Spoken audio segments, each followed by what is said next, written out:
Welcome all to today's session, which is a little bit more general. We're going to cover more than one topic in today's session.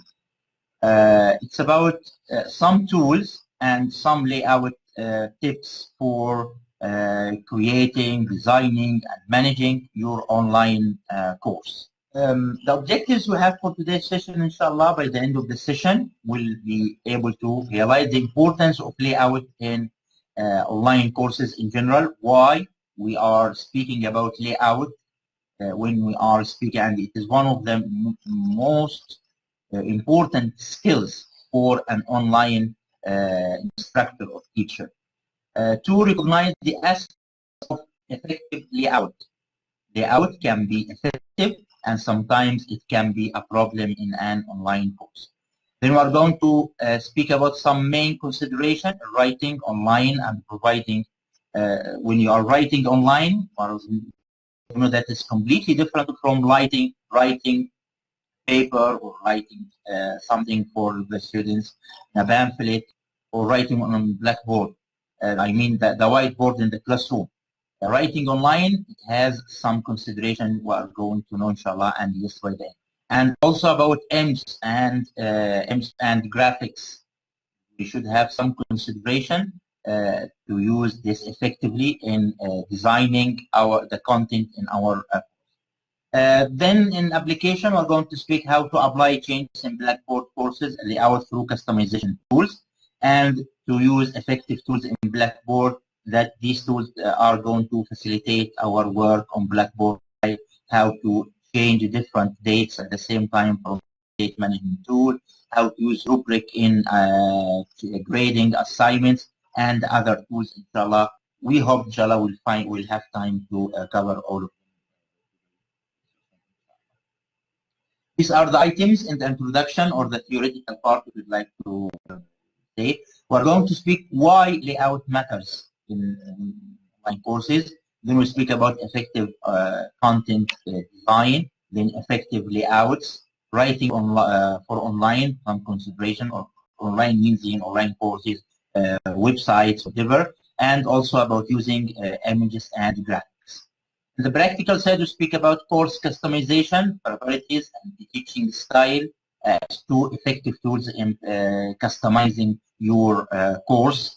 Then we're going to speak about some effective course tools, date management, rubrics, dashboard, and attention center, content collection, package and utilities, users, and tools.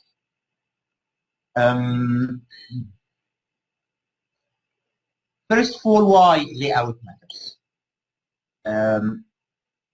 When you are teaching online or designing an online course, and I think some know that we have a special field for designing in teaching, instructional design, or ID as we usually call it. So instructional design is a very, very beautiful field of specialization, speaks about the structure of the course and many other considerations. So when you are having a course, it's not to have an outstanding content. Should be also presented in a way that minimizes barriers to understand. First of all, when you are an online teacher, you should know that it's completely different, and I'm sure you have realized it through this period. It is completely different from being in class with your students. There are many barriers. You are not there to help the student, to give the direct information to the student. Okay, so layout is one of the things that can be an obstacle in delivering education, and on the other side, it can be a great help in delivering education. So, how to have effective content design? Number one, the design should be compelling and engaging. Okay, so you should create the course. You should first of all put in your mind this. Some teacher, they don't care about the layout, the appearance of the course, the color of the fonts they are using, the size of the text they are using, using images and videos here and there. So you should create this the showcase for your course material. It should be compelling and engaging. Your design, second point, your design should be clean and simple. Good layout doesn't mean using a lot of colors, different colors, a lot of contrast colors, fonts, different fonts, a lot of images. No, should be. And when you use clean and simple, it can be also beautiful. So it can be aesthetically pleasing, and it can still have impact in your students. Okay, so this is the second point about that the content design will be effective. Third point, that not only visual design like colors and no, also the writing are using and arrangement of the information, and we are going to speak in detail about this point when we speak about writing for online. So effective content design doesn't mean just the colors. No, it should be clean, simple, engaging, compelling, and also the language is very important in this context. Okay, these are some guidelines when we are designing our content. Number one, the most important guideline is of learning. Make things easy for your students in an online course to get to the material, find the material, find the instruction, and do everything. Why? Because you are not there all the time to tell them what to do. Okay, so here the guideline is measured by how quickly can a new student navigate through your course. Once the students will log onto the course, he will know that yes, here is the content, here are the teaching material, here are the he will or she will realize the philosophy you have in building your courses. And usually the teacher should have a philosophy in building his courses. And for that, it can be either content-wise, week-wise, according to the nature of the material and how the teacher. Anyway, but the policy in designing your course, it should be simple, clear to the student or to the learner who are using. Second guideline is efficiency of use. So they can find the material and find the or the task they are supposed to easily, and they can submit it easily, and they can check if it has been submitted or not. Okay. Third point, subjective satisfaction. You should make the course satisfying to the students, in that they can communicate with the teacher easily. They can communicate with their colleagues. This is one of the guidelines.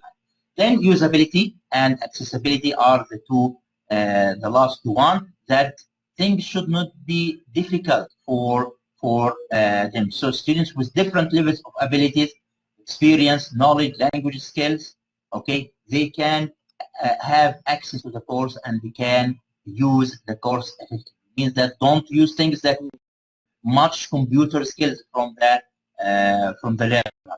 Okay, yes, it might need some skills, but not advanced skills to. Okay, and for submission and for this should allow more than one means for submission. Then accessibility for students with disability and all this also you should put into consideration where you are when you are designing your content. For example, if there is a screen reader for students who with seeing disability or vision disability, or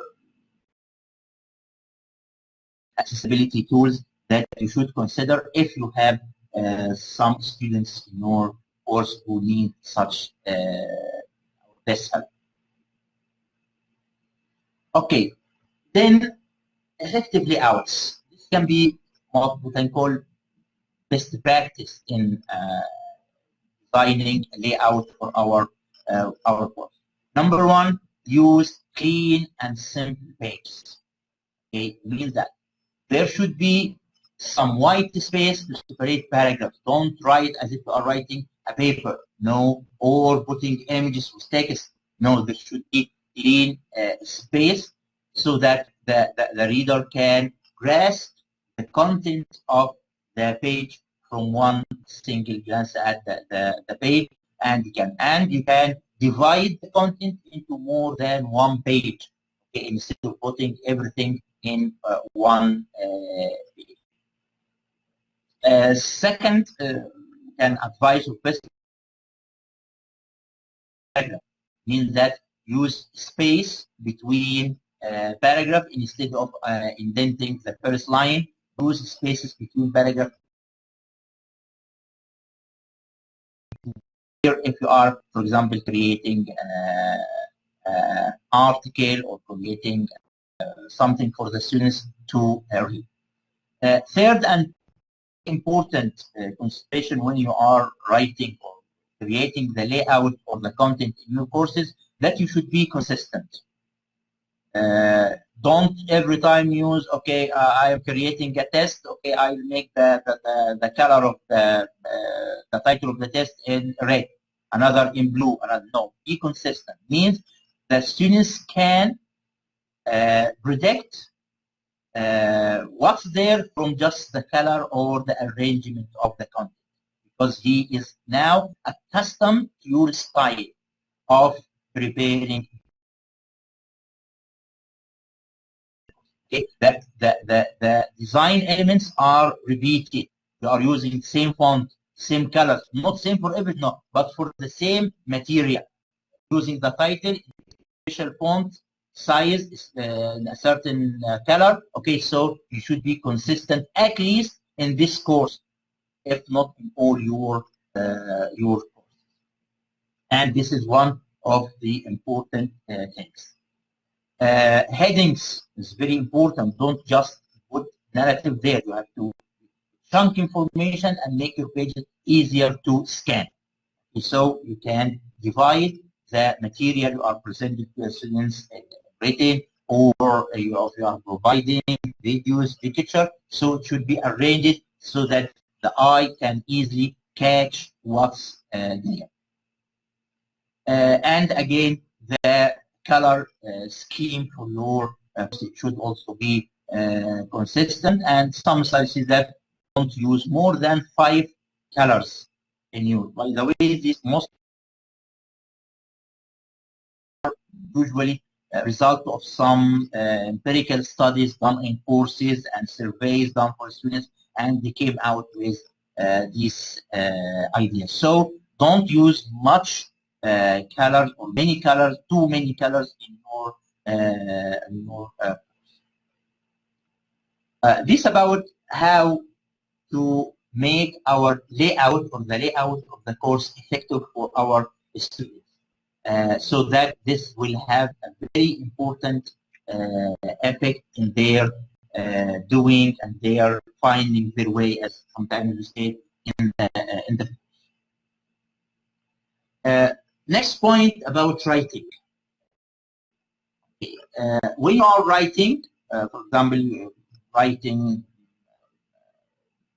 then you are going to make a PDF file for your students or a Word file or something. So the first point, as we said before, that writing online or writing online material is completely different from writing an essay or writing a book or writing an article. This is completely different. And some of the studies they prove that less than 20% of online readers are either in courses or such, they will read everything on an internet or online page word for word. Usually they go what they call the F structure. They will read the first paragraph, and I'm sure most of you will have this experience. When you check something about coronavirus or something, we usually read the first paragraph and get something from in the middle, then we read the last paragraph. So you have to focus on this, and one of the points will tell us that you have to tell the most important information or piece of information in the first paragraph of your writing what. So the first point, assist page scanning. Present information in chunks. Okay, not you have it has to be divided, and we're going to speak about politic lists now. If you have subheadings and paragraphs, add information carried word so that the reader can get here. By the way, we're speaking generally, not only about the students reading. Okay, so they can get the main idea from the headings if they don't have time to read everything. Politic lists. This is one of the very important, and usually if you remember, if you are scanning, reading, or checking some website, okay, usually when they have some politic lists, we usually read these points and use brief sentences so that because here usually the online reader doesn't have much time to contemplate and reread to understand. So the sentence should be the paragraph itself should be well structured. One idea per paragraph. Okay, this is different from academic writing. Okay, here you are just, it is like journal writing, okay, or writing for journalism. Limit paragraph to 2 or 4 sentences, no more than this. Put the most important information in the first sentence, then followed by the details. So if the reader doesn't have time, they will get the information from the first part. Reduce word count, and usually the studies say that here, if you are writing something, okay, use 50% fewer words than you use in print. So if you are going to express something usually in 100 words, express it in 50 words only. So be brief, be direct. They say that if a page is longer than 2 or 3 screens, break it up into several shorter pages, as we said before. Okay, don't write everything in one page. You can write more than one page so that they can grasp what's in each page is. Another very important point, highlight keywords. Okay, so that from reading these keywords, okay, the reader will get the grasp or get the idea of what you are writing. Use color, bold text, italics, or typeface variation, but in moderation, of course, because if you are going to highlight everything or too much words, so it's useless because you will need to read everything. No, just highlight the main word. Avoid all caps because it's difficult to read. And also one of the important here is completely different from print. Avoid underlining because sometimes underlining will be mixed with links because links are usually underlined. So the hyperlinks are underlined. So don't usually use bold with different colors shading for highlighting words. And it's also one of the good advice to use a conversational tone, as if you are speaking to the student. Okay, right? As if you are speaking to the students, and you can use here student, something like this. Use personal pronouns and active verbs, and I'm sure that teachers who are into academic writing, this is completely different from what they from this. Okay, here you can use I, he, she, you, speaking directly to the student. Use usually active voice, okay, instead of the passive voice. Avoid, of course, jargon and something, especially if you are not teaching specialized courses, so that they can get your ideas easily. Then, if there are any terminology used in the course, it will be in the content, but not in the instruction.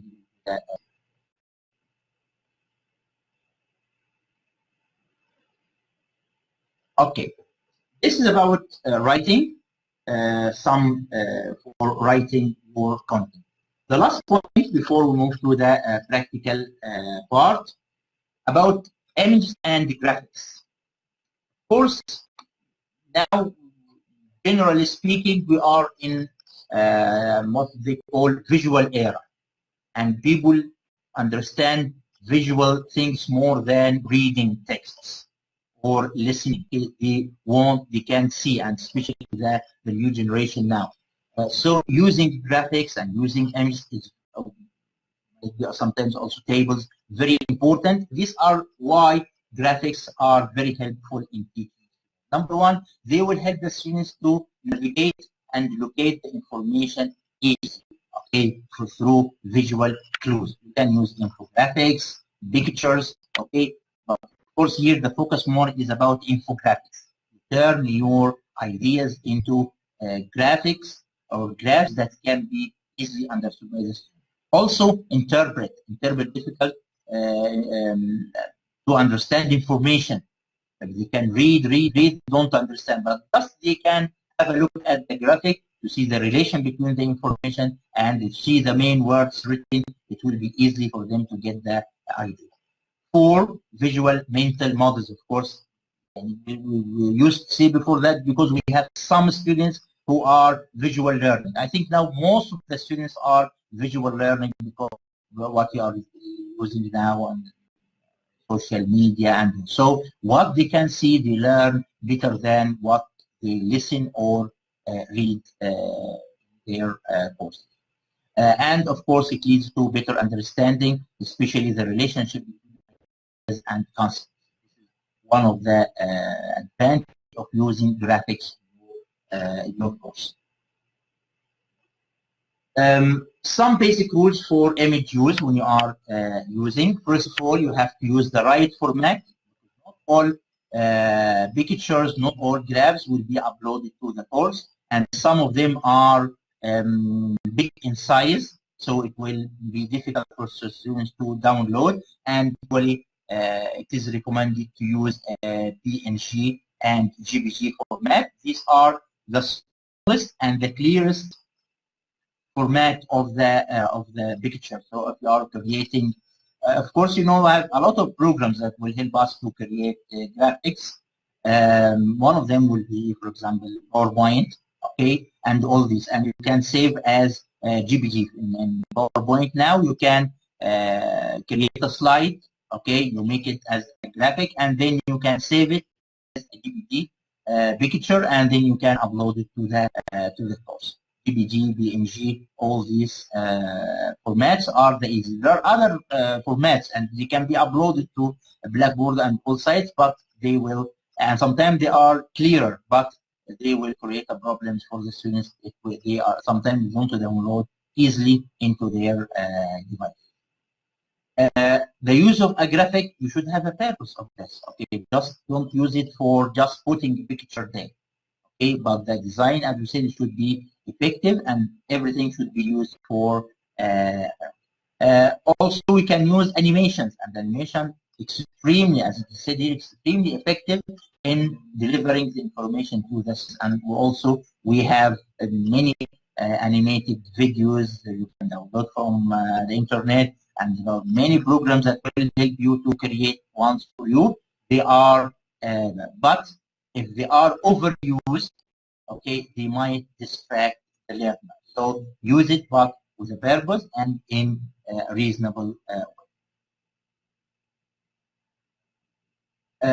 Okay, still we're speaking about rules for image. Avoid background image, okay, because if you are using in some versions they were allowing this, but this version now they are not. You can use a picture as a background for a page, okay, but if you start using this, or you create, for example, a Word document and they are using colors or a make image as a background, sometimes it will be difficult for the students to use. So try to avoid this. Okay, the file size also is very important. As we said before, this is about format, and here it's and also if you have big images and the focus on something, you can crop the image so that it will be focused and the students will know what they are going to do. Okay, just quickly, and I'm sure most of you know of these 2 points about customization of the page. Okay, so we spoke about the layout and choosing colors and all these. have some ethic in your course. Blackboard is, as we said before, one of the best tools used as an LMS in creating online courses, because it easily allows you to customize the course, and it has preset models for creating your course.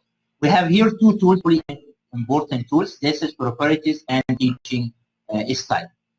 From properties, usually we will, especially for teachers teaching courses in English, one of the most important things to do, and I said it before, and sometimes it creates a lot of problem for students, when, especially when they are doing their tests, that you should enforce a language package. Okay, so here select language pack. You have the system, and system before this is Arabic, and Arabic you have to use English, and you have to click here. Okay, if you just click this one, this will be the choice for you. Okay, and on Blackboard there are different things: the language preference for the course and language preference for the account. Okay, so if your account is designed for Arabic, when you log into the course, okay, there will be two things. Either you are going to have it in Arabic, means the list or the panel, and you will start having some instruction in Arabic. Okay, or if the teacher forces language back, this one, this means that even if the main screen is in Arabic or the main account is in Arabic, this course will be by force, it will be used in English, meaning that things will come from left to right and instructions will appear in English. So this is one of the very important things in order to have our course consistent and easy to use. Now speaking about teachers whose courses, and most of this session is in English, most of you, the courses should be like this. Yes, you should enforce language back, but the rest of here will as okay. Then if we go to the teaching style,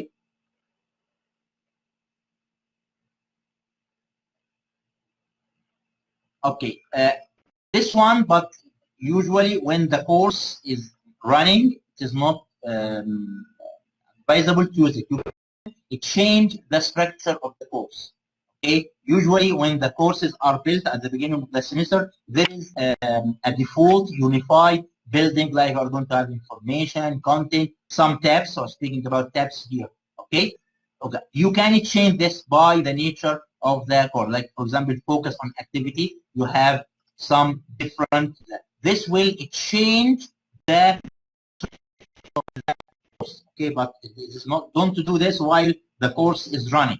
Okay, I can't do this now for this course, for example, because I have no student here. Here you have many pre-fixed files. Here you can focus on content by chapter, by weeks, by so on, by modules, by unit, by week. Okay, if for example we can choose by chapter. Okay, and I click use this structure. Okay, then I click submit. Okay, now it changed the layout here, the structure by chapters, organized, discussed, and it will give me the, of course, again, I can add and remove items. Okay, but this we can use when at the beginning of the course, before the students start getting accustomed to the content of the course. Okay, the second point for teaching style, okay, the entry point. This is very important when the students logs into the course. What is the first or what is the home page or the landing? They call it entry point for the course. Usually it is advisable, and we can say it is now like a common practice or best practice use. Usually we'll have the announcement page as the first or the entry point for the course. Okay, or if you have an important page, for example, here, choose master organizer. Here, if you click, it will give you all the tabs here. Okay, all the tabs here. You can even make it homepage discussion if you are focusing on discussion, grades, so the students, when they just get into the course, they can know their grade. You can know any one. We can make it the home page, okay? But usually the home page is a little bit confusing for most of the students. So you should have a page. This will be like the landing point for your course. Here, I think most of you know this about how to change the color theme or scheme for your course, and you can here try also. There are many options here, many colors, but try to find one that will make no distraction for the students and it will be clear. And if you choose one of these in which the color is not the font is in a faint color, you can use background from this one for the menu style. You can change the style of the menus, and you can use different colors and different bottoms. For example, instead of text, you can use bottoms like this. Then you have different one. So this one should match this one in order that the color and layout of your course, it will be clear, and there should be contrast between the font color and the bottom, so that it will be easy to read for the level.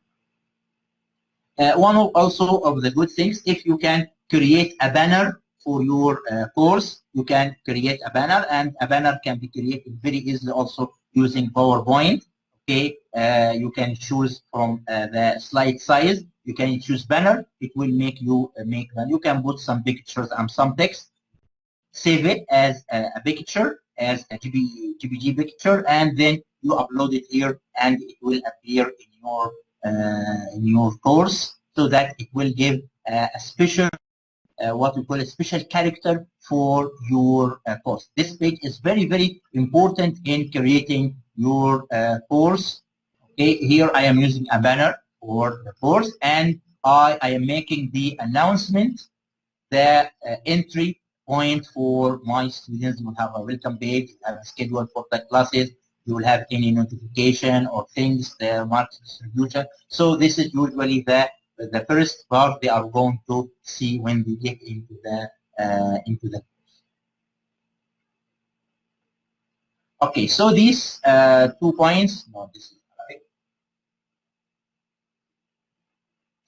Okay, these are the 2 points about customization. I'll go back if there are any questions or something. Dr. Muhammad Nasser. Yeah, he asked me this question before, and I didn't get what he was saying. Yeah, why there is no mirroring in? I don't know why you asked too much question about Blackboard Collaborate. When you are sharing, don't share the screen. Share application. Yani now I am opening the class from Chrome, and I am opening Blackboard from Explorer. Okay, then from sharing, okay, don't select sharing screen. Share application, and then you select sharing Explorer. Okay, so now I am using 2 internet browser while I'm giving this now. Okay, I have opened the class from one browser, and I am showing my class or my explanation from another browser. How it's clear now, Dr. Muhammad? Well, I remember last time to tell you, but no slide in the screen because we are sharing. Aisha, you are saying this design will be displayed in CD. Of course, what you are, if you change the color, they change the background.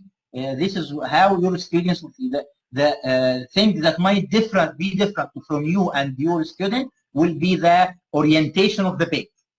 If you don't force language, English language, okay, the student will see everything from right to left.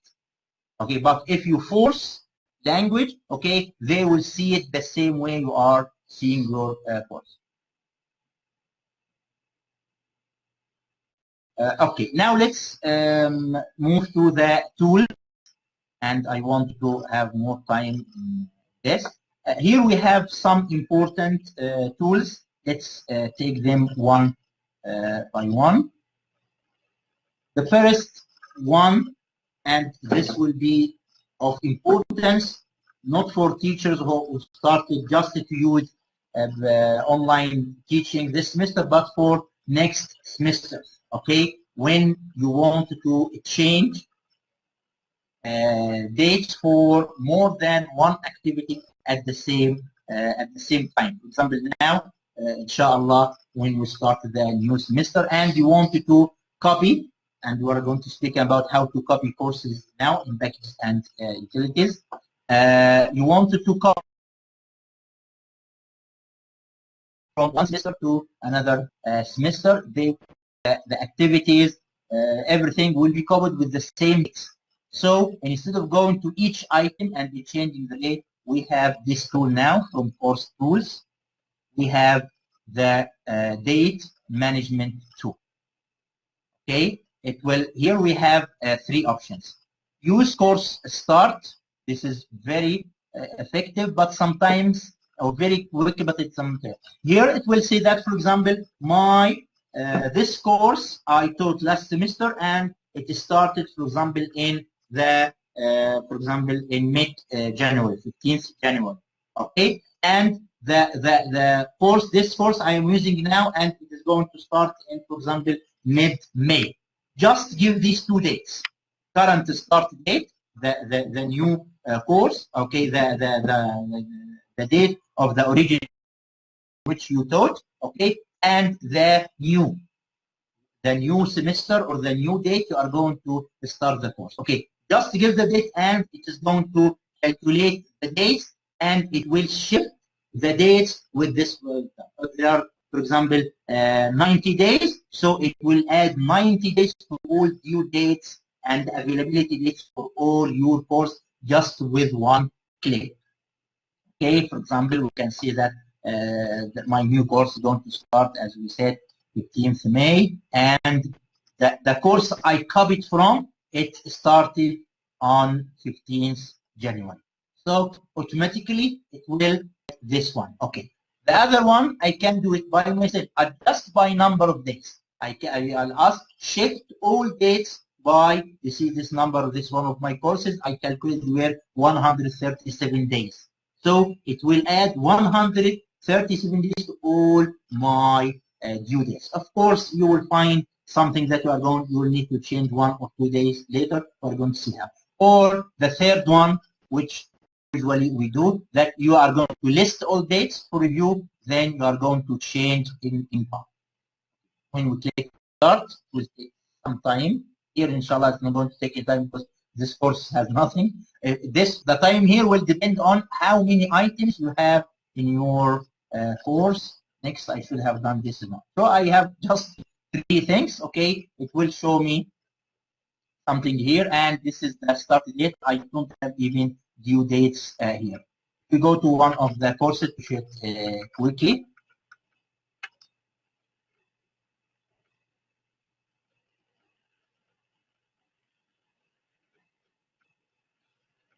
Okay, it will show here me, for example, I have here 49 items. I can show all of them. Okay, so some of them, they have due dates, start dates, end dates. Here you can first select what you have. I'm going to change assignment, or you select something, or something that you have, for example, due dates. So it will show only things with due dates. You can arrange them. So, and you can have 2 options. You can select to change one thing here, okay, and you have the date. You can change the date directly for this one. Due dates, for example, this one, it has a due date, availability start, and availability end. You can change from here and you save for this item. Or I can select, for example, I want to add more days to the quizzes for these 3 quizzes, adjust days, and I'll ask it to shift it, for example, by 10 days. I choose one of the courses for this semester, so I can apply it, and then you can apply either by positive or negative. For example, I can minus. Okay, I say minus 20, so it will make it earlier with 20 days. Okay, or you can make it later for 20 days according, and then you click go, and it will change the 4 selected items. So this is one of the, and here it will show what are the updated items. Once I change the time for something, it will be updated like this. And then if I refresh, it will run again to validate all the, but when I change the time, automatically it is reflected for the student in changing the time. Here, if you wanted to change the due date, availability date for more than one item at the same time, and as I told you, we usually do this at the beginning of the semester when we are copying materials from previous semester. Okay, this is the tool. If we move to another tool, this is very important for packages and utilities. And here we are speaking about very important part of the course. Okay, first we have bulk delete. Bulk delete, you can delete many things at the course at the same time. Okay, better if I make one of the courses in previous semesters that if I do anything by mistake, I want to create a problem.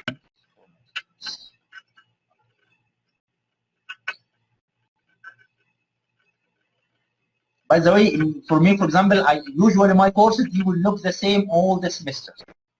Okay, usually use the same style, same author. Okay, bulk delete here. I have started here content information, course instructor. I have announcement, users, discussion board. I can click on one of these or all of them, and the system will automatically delete everything in these items or by category like this one. And usually because this action is a little bit complicated, usually it will ask you to type the word delete. You have to type delete so that to make confirm that you have done consciously. Okay, so this is about how to delete. First, copy, and we use this tool when we are moving a course from one semester to another. Okay, you know that in Blackboard, every semester you will have the courses that appear in your schedule, okay, will be automatically created for you. For example, so I have here at the beginning of the semester, this was the course, okay, in literary movement I was teaching last semester. Okay, at the beginning of the semester, I started to have the new courses, but they were completely empty. There's nothing. So I just go to the old course, okay, as we said, and course copy, and here it gives me copy course material into an existing course. So I go browse, and I select one. Usually it's better to select the course by the day. For example, this semester, usually we'll have in our university 402. This is the for second semester in this search. Will show me only the courses in this semester, okay, because what you will have. So I have here all the courses are for 02. I select the same course. Of course, you have to select the same course here. This is literary movement, and then I click submit. Then it will tell me what you want to copy. Okay, I can select all. Okay, then or I select one, or even I select all. I can then and for example ask not to copy, for example journals, groups, whatever. Okay, Rubric is here because there is a problem. Inshallah, I'll speak about it. Okay, so what happens just by clicking the everything, even the style, the colors, the style you are using for your background, for the tabs here, the buttons you use, everything will be the new course will be completely the same. If, for example, you don't want to clear or to copy the styling, okay, you can deselect the styling. If, for example, even the banner, you can use it. Things here, language back. Are you going to use the same language back or different? Navigation setting. If you can select these so that it is not going to be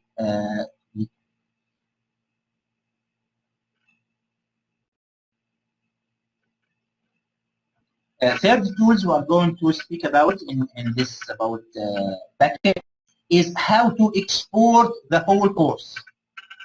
Okay, and this we use this tool especially when I was teaching a course and now I am not teaching and one of my colleagues is teaching.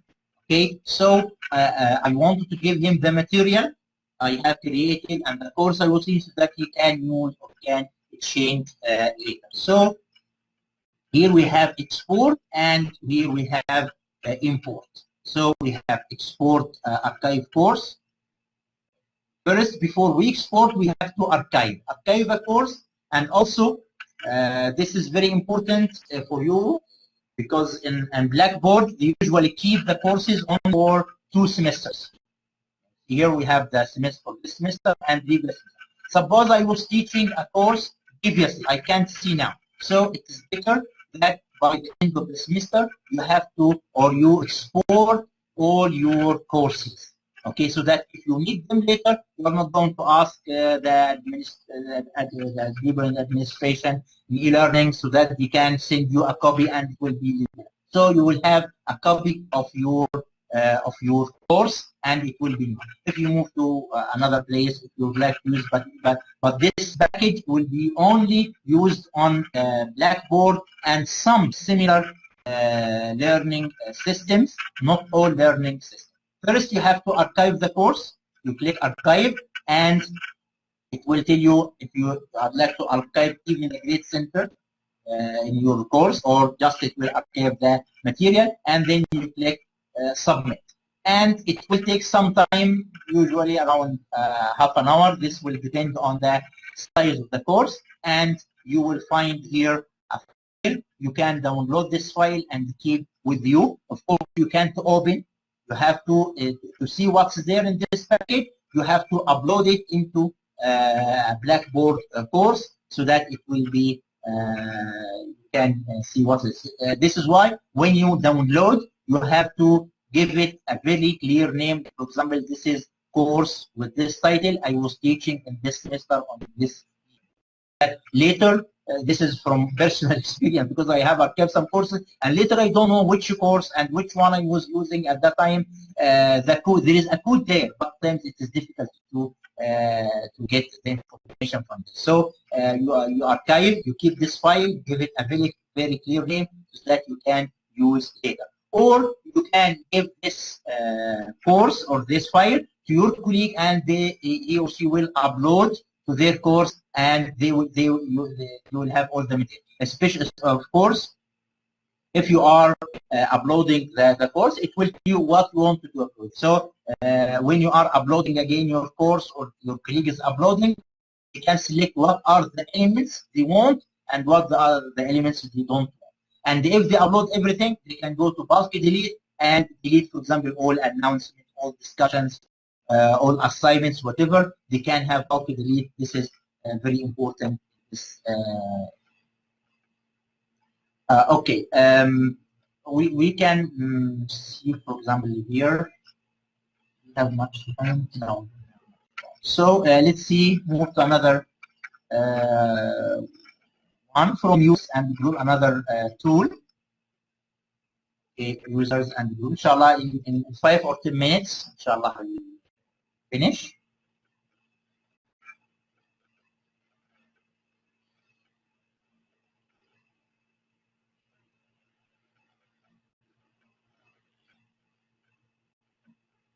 Okay, from users and groups, and of course, every one of these tools, some of them you will need a separate session. Users and group from users. Okay.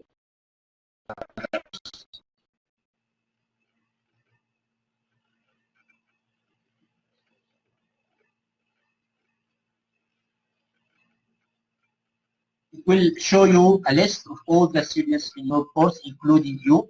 And from here, this is one of them. You can get the email listed by the students so that you can communicate. Here, but try to be very careful in this. You can even delete one user from the course.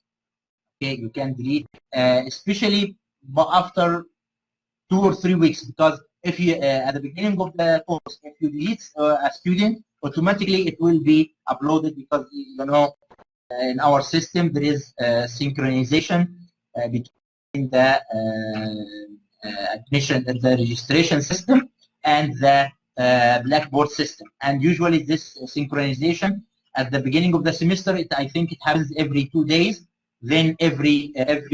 Okay, this is why when we change a course from one teacher to another, it will take some days until it appears in his name. So if you delete one of the students at the beginning of the course, automatically the name will appear again. But we usually use this one to see that if they are available in the course, and we can send them. And also, I can add users to my course. This is another. I want another teacher to be with me to help me, for example, in grading, in discussion, in something. I can add one of my colleagues, and I can assign the role to. Okay, so we can go for find users to enroll in our course. And when I click browse, I will have all the users in there. For example, if I use my own, okay,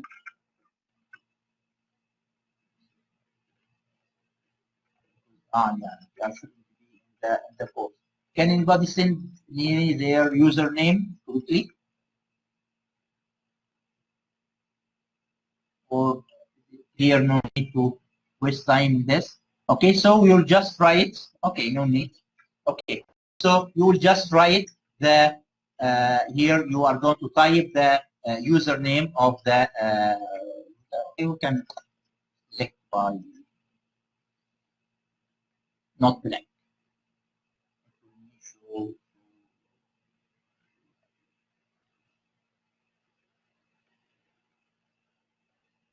So it showed me a lot of students. I can select any one. Okay, yeah, for example, this is Rahmat from learning, and submit. And here, okay, I select what rule I want this user to be in my course. A student, instructor like me, grader, builder, whatever. These are rules created in by the admin system. Okay, reviewer when we have the reviewing system, so that, and every rule would have some what they will have, what they are seeing and what they can do. They have limited access to certain tools, certain availability there. So if you take, for example, grader, so they can grade the assignment and tests and all this, but we can't create material. But of course, if you give instructor, okay, instructor, this will be the same like okay, and they click submit. The user will add it to your course with the rule you have added. So you can add your colleague to your course, and this is different from this. That doesn't mean he will be added to the registration system. No, just to the Blackboard course, and you can remove him or her at the time you okay. What else do we have? We spoke about data management. Okay, we have dashboard and we have a rubric. I'd like to speak about rubric because this is one of the most important, and I don't know for some reason it is not available here. This is one of the tools that should be, but still it is in the system.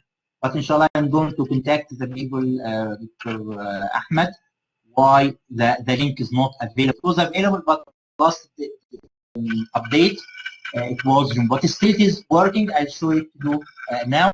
We will create it from this place. What is a rubric? A rubric will help you when you are grading an assignment or a discussion board.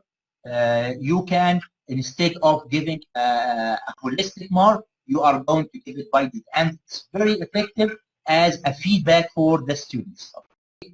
Quickly, I'll show it, and this will be the last point. Okay, for example, in translation,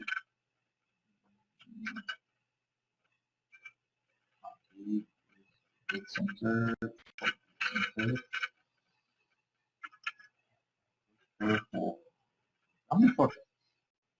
Okay, this is, for example, practical test. Let's one. Okay, this is for translation. I am giving the students a sentence. They are going to translate. Okay, and I checked it using a rubric. Okay, when you create the rubric and you apply it, and inshallah, so but if the tool was available to have to create, okay, so it will say view rubric. So if I click view rubric, I will have this rubric. I have already created this rubric before, and I called it for translation, because if I create a rubric, I can use it in any assignment and in any of my courses. So in my rubric, I set rendering, okay, lexical accuracy and grammar. I have created this category, and for everyone, I have none, novice, acceptable, average, good, competent, proficient. And I have 9 points for each one. So instead of giving him 46, this is his mark given to this student, I didn't. I just, for meaning rendering, he read the meaning very clearly, so I clicked proficient. I can click competent, okay, and automatically the mark will change. Okay, or lexical accuracy, also competent. And I can give feedback for only this point. Instead of giving different feedback or saying that in meaning you did so in words, no, you can give here. So the students, from my grading, you will know that he has a problem in this point. And for example, this student, he is only competent in grammar. It means that, and I can say here, I can mention what is the mistake he has done in grammar. So the students, again, when they are checking their mark, they are going to define a mark and the details why they are getting this mark. Okay, this is why he got here 40%, 40%, and out of this 20% he got 16 points.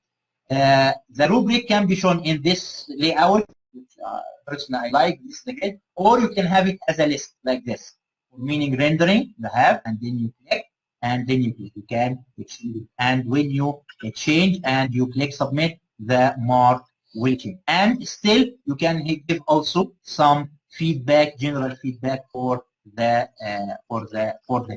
It's a very, very effective tool, especially for teachers are teaching in language, especially when they are checking writing or whatever, literature. So rubric is very, very effective one. To create it, I hope you could have done it. Let's see that usually in this area, before save assignment comes here, grading rubric. You click it, you give a name for the rubric, and then you give the categories, and under the category you divide into sections. For example, excellent. Okay, for example, topic covering. Okay, then you cover it by excellent, very good, good, average, bad. Then you speak language accuracy or whatever, and all this. So you are going to divide the mark into categories, and each categories you are going to divide it or put into separate or different level of performance. And it's very easy to use while you are grading, and very effective for the students. As I said, we have a lot of tools, and we're just showing them up, not in details. And sorry for taking too much time. I should have ended 10 minutes earlier now. If you have any questions, I am ready. Inshallah, you will get the material and the link of the session as usual.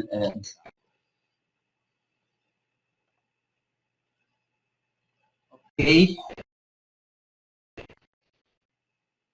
Okay, thank you all. This thank you and okay means no questions. جزانا الله وإياكم. Thanks, Dr. Ali. Thank you all, and inshallah tonight or tomorrow you will get the recording and the material I'm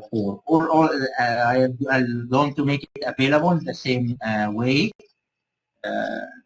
this site. Okay, you will find the recording and the file, inshallah.